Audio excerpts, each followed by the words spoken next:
Tuan-tuan, kalau kita batuk, dah masuk tahun yang ke-7. Bukan hari yang ke-7. Batuk dah masuk tahun ke-7. Pergi hospital tak sembuh. Ambil ubat tak sembuh. Pergi farmasi tak sembuh. Ubat pelbagai jenis ubat dah kita makan tak sembuh. Maka kita konalah cari rawatan alternatif. Sebab kalau nak sembuh-sembuh lama dah. Bertahun-tahun dah batuk. Maka Al-Quran membekalkan kepada anda rawatan. Kepada mereka yang di luar sana batuk lama, batuk baru pun boleh cuba. Yang pertama sekali, makhluk yang paling hebat dalam batuk ni Tuhan buat pada tumbuh-tumbuhan. Tuan-tuan pun kenal benda ni. Namanya bunga cengkeh. Bunga cengkeh. Semua orang kenal bunga cengkeh. Beli bunga cengkeh tu 40 kuntum. Bukanlah 40 kuntum satu baldi bunga cengkeh. Dia sikit je buah atas tapak tangan kita ni. Letak dalam bekas. Baca Fatihah jangan lupa. Baca ayat kursi.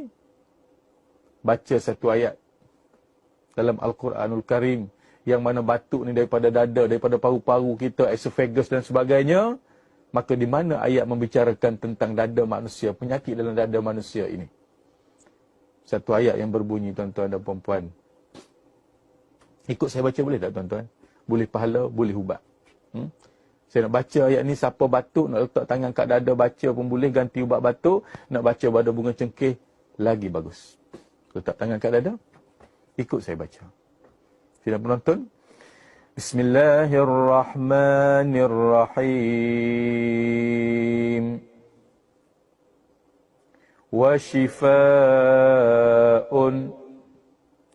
lima fis sudur.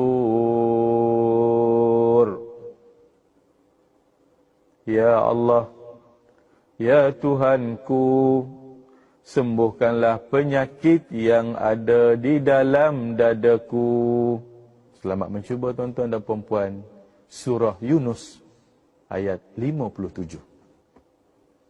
Ayat ni bukan saja untuk batuk. Penyakit yang ada dalam dada manusia. Apa dia? Darah tinggi, kencing manis, jantung. Semua tu ada di dalam. So, ingat. Ayat ini adalah ayat penyembuh yang hebat untuk penyakit manusia yang ada di dalam dada. Jangan lupa catat 4 patah perkataan saja, tuan-tuan. Boleh ingat cepat. Mudah-mudahan dengan ruhul Quran itu akan mencampakkan antibiotik yang rohani dalam jiwa kita. Bahkan akan menyembuhkan penyakit kita itu daripada segala gangguan.